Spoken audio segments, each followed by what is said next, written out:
Welcome back, everyone. This is the final part for Chapter 3. We are going to continue our discussion about energy by taking a look at what we like to call activated carriers, such as ATP and NADPH, as well as NADH. Yeah, here we go. All right, let the fun begin. So in our previous discussion, we've talked a lot about the fact that when we're looking at chemical reactions, we see that there often is a classification of it being either energy favorable or energy unfavorable. And when a reaction is energy favorable, what we can do is we can take the release of that free energy and we can utilize it for a energy unfavorable reaction. Well, it turns out that much of the energy that's released by these energy favorable reactions oftentimes is stored on a temporary basis before the cells can actually get access to it to use it for fuel for their energy unfavorable reactions. Now, this temporary storage is going to be done by what we like to call activated carriers. The energy is going to be stored as a chemical bond type of energy. These activated carriers will be classified as small organic molecules that can hold on to these high energy electrons through covalent bonds. And I said high energy electrons, but they can also be transferred through a chemical grouping. So it really depends on which carrier we're going to be looking for. But either way, what we're going to see is that these activated carriers have to be able to store the energy very easily, but more importantly, they should also be able to exchange it in an easy exchange, whether it's through the transfer of a chemical group, like maybe a phosphate, or readily transferable by moving the high energy electron from one side to the next, which is what we're going to come across if we take a look at molecules like NADH and NADHPH. Now, as we're going to start discussing our activated carrier, I do want to point out that the fact that we are going to be utilizing it to couple the energetic favorable and energetically unfavorable reaction, say that 5 times fast, right? I'm sorry, let me repeat it again. So since we are going to be using these activated carriers as a means to couple the energy favorable and unfavorable reaction, it will be considered an example of an enzyme-driven cascaded reaction. So we're going to utilize it to transfer energy more effectively, and therefore it's be able to be classified as an enzyme transfer as well, or an enzyme cascade. Now, taking a look at the picture that's on our first slide, we can see that, as I mentioned to you before, our activated carrier is going to be able to allow us to couple the energy favorable reaction to the energy unfavorable reaction. I also want to go ahead and take a moment out and notice how in our example right here, you're going to see some terms that you've seen previously, our catabolism and our anabolism, which was the same thing that we talked about with catabolism, is when you are breaking apart, when you are releasing energy, therefore making it energy favorable. So in this example right here, you have your food molecule that's undergoing oxidation. Oxidation obviously refers to the fact that it is releasing the electrons, right? And also you can classify it as a hydrolysis reaction. So you're going from large to small. Along the way, you're breaking apart the bonds, you're releasing all the energy, and what we see happening is to carry that energy from one side to the next of the reaction, we're going to utilize our little activated carrier right over here. And like I said, the activated carrier is going to be our transitional carrier of energy. It's going to allow us to more effectively carry it from point A to point B and not lose it all in the form of heat. And the carrier has to be able to, once it gets to the other side of the reaction, to the energy unfavorable side, to quickly be able to release that energy that it's holding on to, whether it's going to be in a chemical group or through the transfer of high energy electrons. Now here you can see on the other side of our reaction that free energy can easily be plugged in to allow for an anabolism, or if we take a look at like a dehydration or a condensation reaction to occur, even from an electron standpoint. How about reduction, right? Because it's gaining an electron on one side. So either way, we are building, which tends to make it energy unfavorable, and it requires more of an input. Also, notice how one depends on the other. So as soon as the activated carrier becomes inactive because it's given away its energy, it goes right back over to the energy favorable reaction and it picks it up. And our body, because of the massive amount of metabolic reactions that occur even on a minute-to-minute basis, is so dependent on this coupling of the reactions and utilizing the carriers to increase its effectiveness. I think many of us in our previous classes, and even in our discussions that we've been having so far, we have become accustomed to hearing the term ATP, adenosine triphosphate, and I hope that every time we hear ATP, we think of things like, oh, the mitochondria helps me produce these molecules. It's a form of chemical energy. So we can take this concept of the ATP and the fact that it can carry chemical energy through the formation of its third phosphate bond. That would then make it the perfect example of an activated carrier, because it's going to allow us to link together an endergonic and an exergonic, or I should say an exergonic and an endogonic reaction.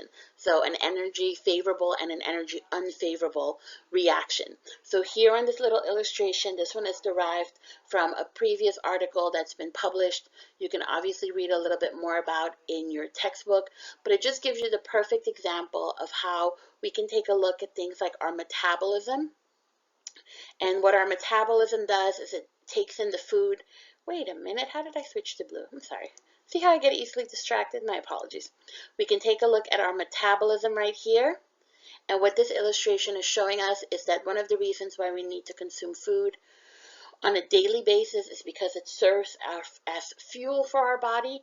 Our metabolism will go ahead and it will pull apart, do hydrolysis on our food molecules, and we see that the energy that's being stored in those bonds, so the energy in the peptide bonds of the amino acids, in the covalent bonds of when we take a look at our carbohydrates, all those bonds are basically pulled apart. We do hydrolysis, we do an exergonic reaction, we release the energy, and that energy is then transferred into an ATP molecule, which will then quickly go ahead and transfer it over to power different cell reactions.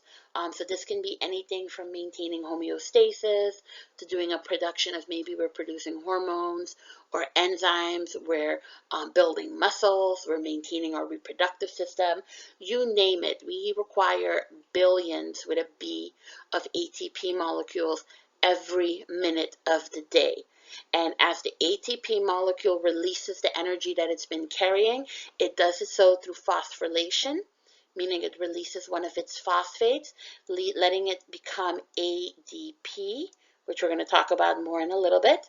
And what we see happening is that free-floating phosphate goes right back in to the metabolic wheel and can then be utilized again and recycled by linking it to an ADP molecule to make more ATP. And also anything that we have in excess can, in essence, be waste products, meaning it is excluded from the system.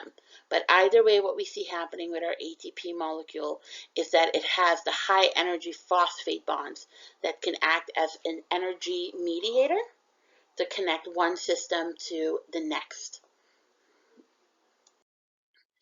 Here's another example of why activated carriers are so essential. So remember how we talked about in part 1 about our laws of thermodynamics. We can't create or destroy energy. We simply transform it from one form to the next. And also, as we're doing this, we're generating a lot of heat. So in this little example, if we start off with box number A, it talks about the fact that if you were to take a look at, for instance, a hill, and you would have these rolling rocks, what we would see is that the rocks would generally utilize things like gravity as well as their own kinetic energy, that energy of motion. They would utilize that energy to go ahead and fall down to a lower energy point, meaning that they would come cascading down, hit the ground, and as they're doing that, the velocity that the rock would hit it with would basically cause a release of massive amount of heat, because that's how the energy is being transferred. So that heat is, remember, very ineffective. We can't really utilize it. So instead, how about we take the kinetic energy that naturally comes with the rocks, and how about we try to transfer it so we can go ahead and convert it into another energy form before everything is effectively converted into heat. So for that, we're going to move on to box number B. And now what we see is that we have a wheel contraption that is able to carry or disrupt the rocks as it's falling. And as the rocks are falling, it basically moves the handles of our wheel, and it's transferring its kinetic energy to the motion of the wheel, which then goes ahead and utilizes that energy to cause the bucket of water to be lifted. There we go. So the wheel now takes on the role of intermediate energy carrier. So it becomes our little activated energy. And by doing so, it turns out that the energy that's represented in B is going to be a lot more useful, because we're going to be able to couple it to a secondary reaction, which is what we see pictured in box number C. And that secondary reaction is going to allow us to use the energy for useful work. So in this example, we are coupling it to a hydraulic machine so that we can actually get a product out of it that we can benefit from, and we can utilize this particular free energy for an effective source. Now, as we are becoming more effective in B, the reason we're doing this is because not only are we coupling it, but keep in mind that what we're really doing is we're coupling a energy favorable reaction to an energy unfavorable reaction, which is actually doing the task, the work that requires the input and energy that we see here on picture C. It also turns out that if from a mathematical standpoint, we were to calculate how much heat is being lost in A versus B, we would see that the amount of heat reduced in picture B would actually be proportional to the amount of energy that we can store in our energy-rich covalent bonds by introducing the wheel as our activated carrier. So how cool is that? So you can just go ahead and, instead of losing it all in this unusable form of energy, aka heat, we can go ahead and transfer some of that energy into our wheel so that we can couple it to an unfavorable reaction. And your body has figured out how to do this over and over again for a slew of different reactions. And obviously, as we proceed through the different chapters, we'll come across endless examples of where you have activated carriers like ATP that basically help you become very effective in your energy transfer. Now, speaking of ATP, it is the most widely used activated carrier. And its powers of carrying energy, quote unquote, comes from that third phosphate that it carries. So the way it's going to work, and I'm just going to kind of try to scribble it on the side right here, is that you have ATP, which stands for adenosine triphosphate. And I know we've kind of discussed this already. That's for the 3. And what we see happening is that within that third phosphate bond, so here's my little phosphate bond. Here you go. This is my third phosphate. It turns out that if I do hydrolysis on the ATP molecule, I'm going to release a lot of standards-free energy change. Okay, so it's going to be a very favorable type of reaction. And part of that is because the terminal phosphate, it removes an unfavorable repulsion between the 2 adjacent negative charges that are occurring right over here. So by removing the third, I actually am going to be removing that repulsion that's coming from the negative charges.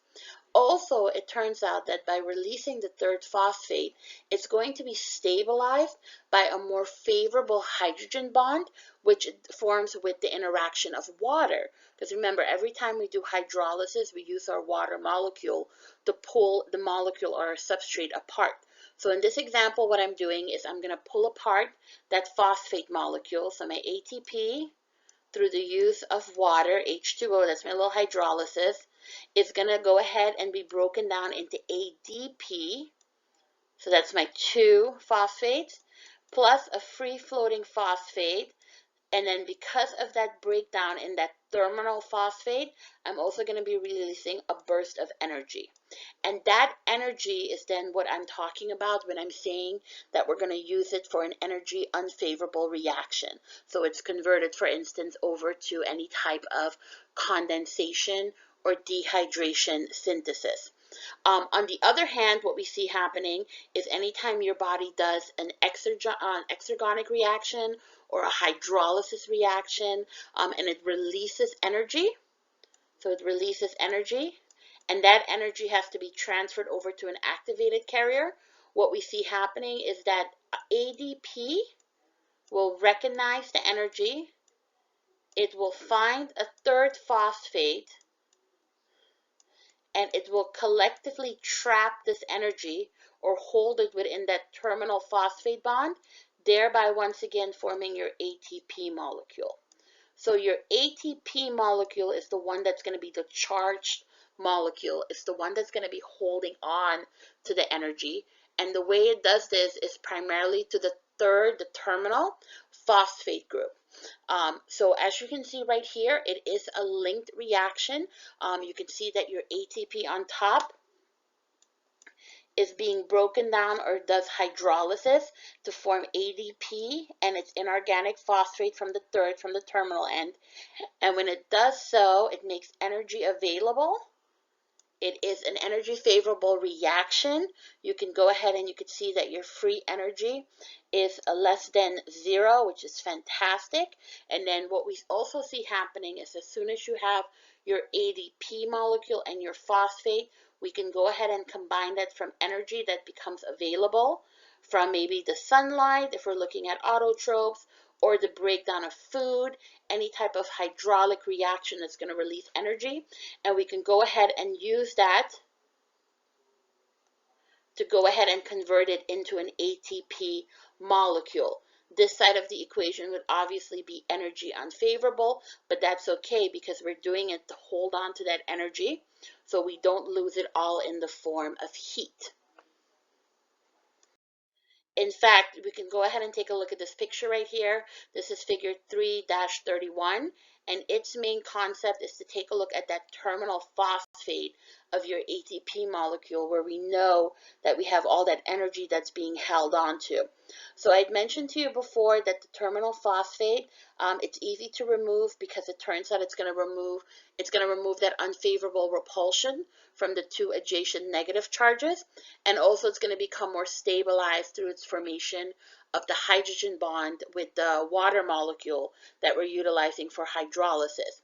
We also see that as we are going to release that terminal bond, we will have a change in the different phosphorylation. So we're going to go ahead and go from what we like to term a phosphoanhydrate bond, which is a very high energy bond. And we're going to go ahead and with the release of the terminal phosphate, it's going to turn into a phosphoester bond. And when you do that, it's actually a lower energy point. That's what makes it so favorable because remember, it's very easy to go from high to low.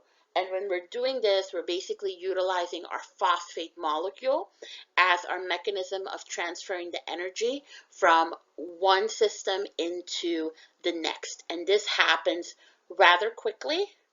And just as quickly as you build up the ATP molecule, you will go ahead and break it back down into ADP and then build it back up into ATP. It's a continuous cycle that just keeps going.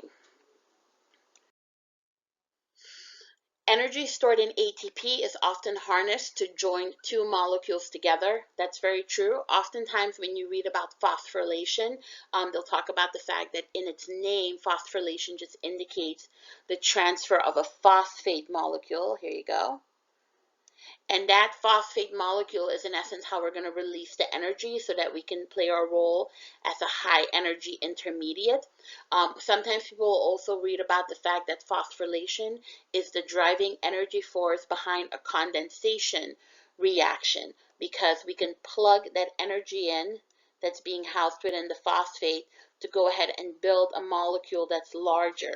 So go ahead and just take a look at the activation step right here, which is the fueling of the intermediate energy carrier. And then step 2 is going to be our condensation step. And that is then the part where we're going to be able to link our energy favorable and energy unfavorable reaction within the body. All right, now I don't want to go into like too much of the gritty details, because we're going to have to we still have to discuss chapter 13 and 14, which is going to give us so much more exposure to the whole hydrolysis and dehydration of the phosphate molecule. But if you definitely want to read up about a few examples in the book, I would highly recommend it. But keep in mind that this will just kind of be like a little bit extra info on your side, because I'm going to limit my exam questions to what we get a chance to discuss within this particular PowerPoint. So if you want, go ahead and take a few minutes out and read about the glutamic acid and glutamine and how ADP plays its role in this as a high energy intermediate. By all means, that would be a really good example. But for now, I just definitely want you to know the difference between ATP and ADP.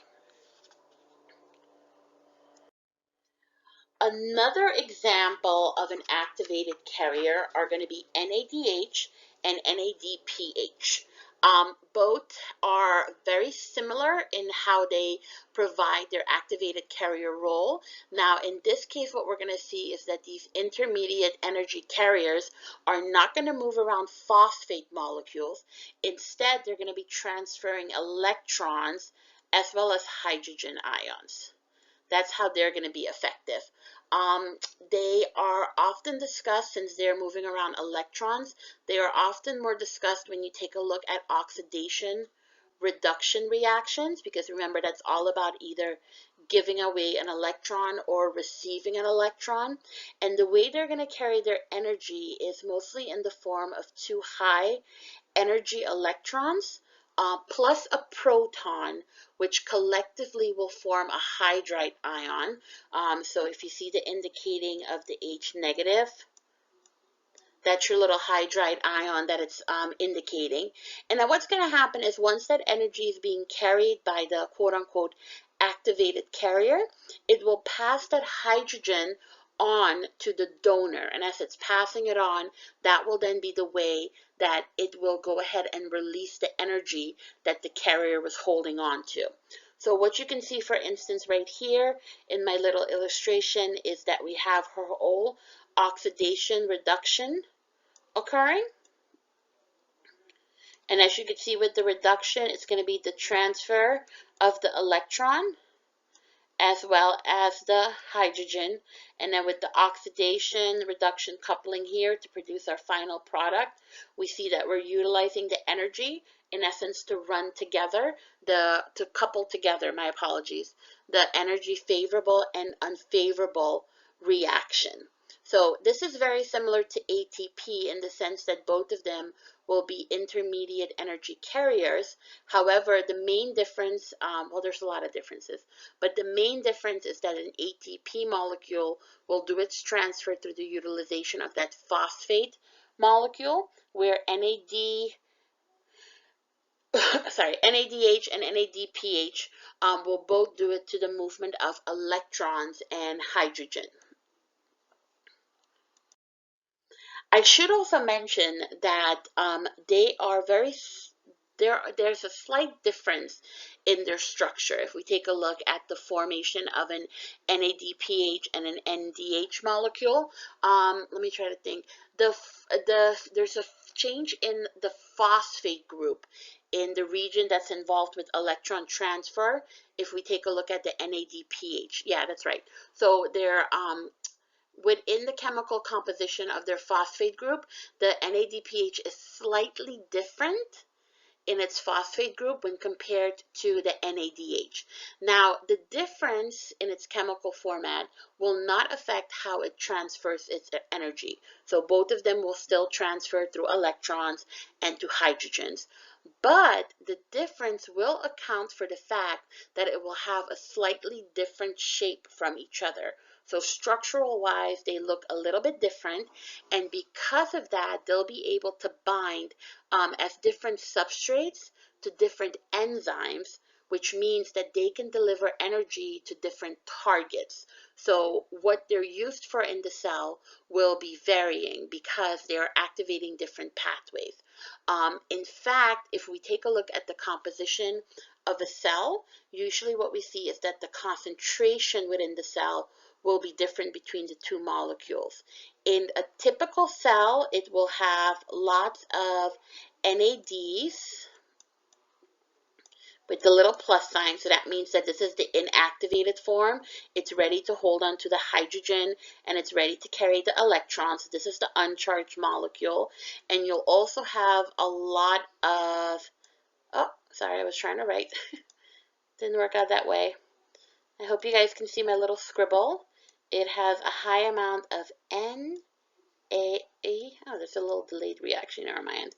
D, P, H. Okay. Now, NADPH means that this one is full of energy. And I don't think I mentioned it on my previous slide, so my apologies. So let's just take a second. Remember how when we talked about ATP, I said to you ATP is the one that has all the energy, and then ADP is kind of like the empty shell. It's waiting for the third phosphate to come along and hold on to the energy.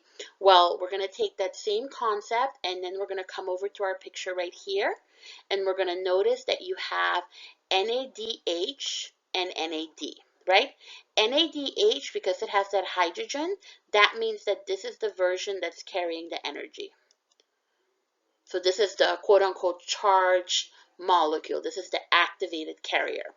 When it releases the energy, it releases it through the transfer of the hydrogen as well as the electron. So this right here then becomes the quote-unquote empty shell. Okay, this then becomes the one that's waiting to hold on to energy. So this one has no energy. It's just waiting for its transfer. So that's an unactivated carrier. Same thing can be said for NADPH. So NADPH, if it ends with a hydrogen, that means that it's full of energy. It's carrying the energy around. And if you see NADP, that means that it doesn't have any energy. Okay, so the energy has been removed. It has the potential to house energy. That's what the little plus signs indicate, because it's able to accept some electrons. Now, let's go back to the discussion that's on the side right over here. In a typical cell, we see that within the cell floating around, you'll have high amounts of NADH, so the uncharged one, and high amounts of NADPH, the charged one. And the reason the ratio is off or opposite from each other is it all depends on the roles that they play. NAD and NADH, they are often used in catabolic reactions.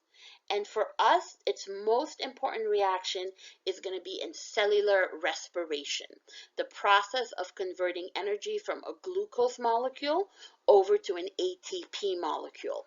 In chapter 13, we're going to discuss this in great detail, and we're going to talk about the fact that respiration, we do aerobic respiration because we utilize oxygen, includes the intermediate step of the Krebs cycle, and I should probably start with the beginning step, which is glycolysis, then the Krebs cycle, and then the electron transfer chain. And as we're doing our cellular respiration and we're pulling apart the glucose molecule so that we can get all the energy that it harvests, that energy will be intermediately stored as NADH. So we have lots of NADs floating around because the minute the energy from the glucose molecule becomes available, it is transferred over to NAD so that it can go ahead and produce NADHs. So it is waiting for the energy to be transferred from glucose all the way to when we produce our ATP molecules. On the other hand now, NADPH, what color should we use? Yellow? NADPH right here, we have high concentrations of the charged version of it because it's often utilized as a reducing agent in anabolic reactions. So our body loves to use that energy form to synthesize larger macromolecules. So anytime you need to build some protein, anytime you need to build some carbohydrate, you can just think of any macromolecule. We can even think about hormones. We can think about different enzymes. Any type of secretion, we know that building is an energy unfavorable reaction, so we are going to need that coupling reaction. We can get some of that by our ATP molecules. And now you know that you can also utilize your NADPH molecule, because that energy is often used to synthesize molecule. So that then explains to you why there are different ratios in their concentration, because one serves to transfer energy as we're doing our cellular respiration, where the other one serves to give us energy to help us synthesize molecules. Now, I should also mention that in addition to the more popular ones like ATP, NADH, NADPH. By the way, there's another electron carrier called FADH2. That one is very similar in its overall transfer. It's just structurally different. You can see all three of them will use electrons and hydrogens to carry their high energy linkage. ATP will use its phosphate molecule. These are the most popular choices, and ATP obviously is number one. But in addition to that, there are also some other examples. So for instance, when we do our future chapter about cellular respiration, you will see the mention of acetyl-CoA. That one is also a classified carrier, but it will carry the energy in its acetyl group. And then you have biotin, which kind of uses the carboxyl group. You can utilize the methyl group, and you can either utilize glucose. All three of these at the bottom of your chart, these are all examples of carriers that we tend to use in our metabolism. So whether we are destroying or building, they will play a role in it. And it's all about decreasing the amount of energy that you lose in the form of heat, and obviously increasing the amount of free energy that you can then couple to an unfavorable reaction, an energy unfavorable reaction, and then where we can use it for things like dehydration, an endergonic reaction, anything that's going to require effort and an input of energy. So to kind of wrap it up, and I know I've said this a million times before, the synthesis of our biological polymers, so these are going to be our carbohydrates, our proteins, our lipids, our nucleic acids, they all require energy input because they're all examples of doing an anabolic reaction, or what we call a condensation dehydration reaction, where we're actively building, and along the way we are losing a water molecule as a waste product. In order to do this, we're going to go ahead and need an energy input, because we know that the building of molecules to go from monomer to polymer is energy unfavorable. We need to have an energy input, and that input will often come by coupling it to an energy favorable reaction such as hydrolysis, where we are reducing the size of the molecule. We are basically going from large to small. So this would be what our digestive system does, utilizing water molecules to pull it apart. And as it's pulling apart the food bonds, we see it's releasing energy. And that energy, before it makes its way over to be used for the energy unfavorable reaction, will be coupled to a carrier. And this is my attempt to spell carrier. There you go. And the carrier that's most often used, that's obviously ATP, but also we'll talk about a little bit more about how we can utilize our NAD and our NADPH. All three of those are examples of carrying the intermediate energy and linking together the energy favorable and energy unfavorable reaction so that we can increase the amount of free energy and reduce the amount of heat generation. And by utilizing the carriers, remember that each of them becomes an example of an enzyme catalyzed pathway, because we're more effectively utilizing the energy that our body is exposed to. Now, I just wanted to go ahead and point out that one of the things that I like about this book is that at the end of the chapter, they give you a list of what they call essential chapter concepts. And for a lot of us, especially if you're doing this in parts, sometimes you might get a little lost in all the different key terms. And I know sometimes my rambling kind of go on and you're like, what is she talking about now? So I really would encourage you to, after you kind of skim the book and you've listened to my rambling, to always go back to the chapter and take a look at some of the concepts.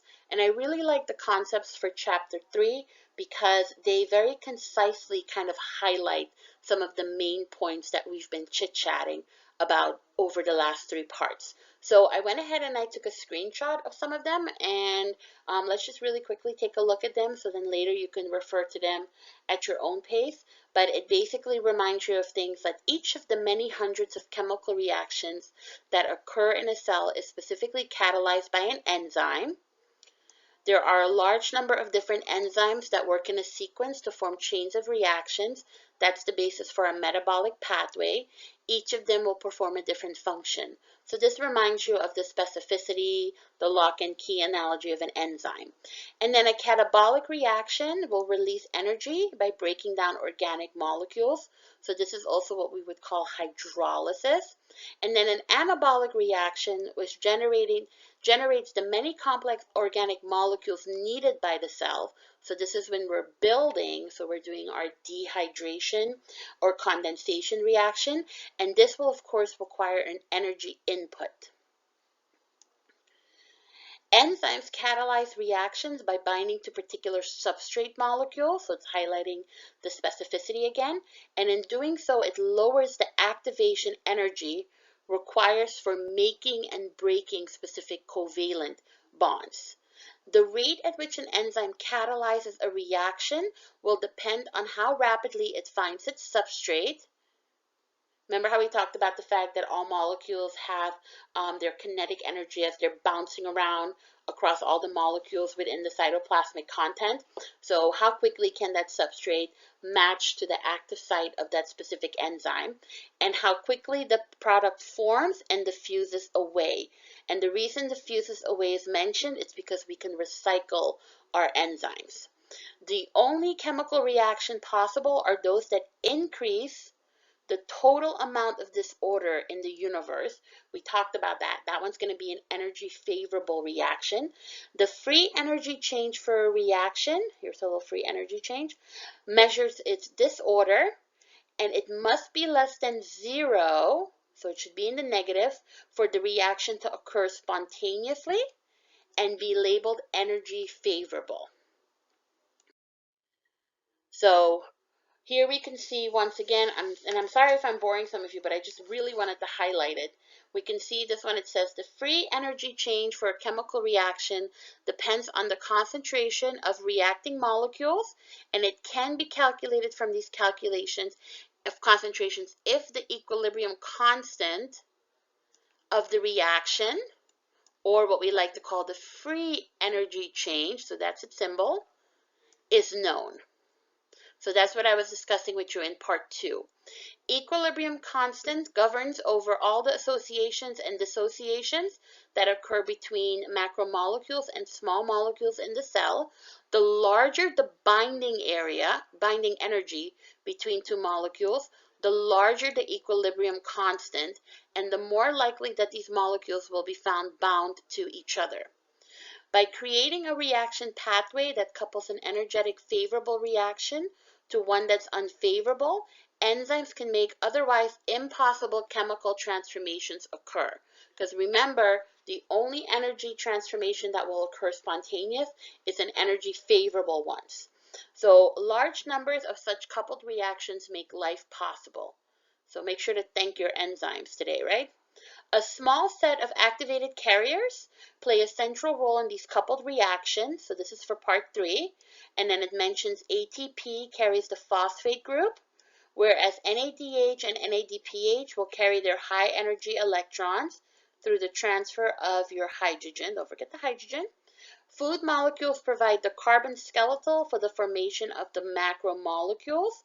The covalent bond of these larger molecules are produced by condensation reactions that are coupled to energetic favorable bonds. Changes in activated carriers such as ATP and NADPH. I love it. I really think these concepts are fantastic, and it basically allows you to highlight the chapter and really see if you understood what we were discussing. So maybe we need to go back.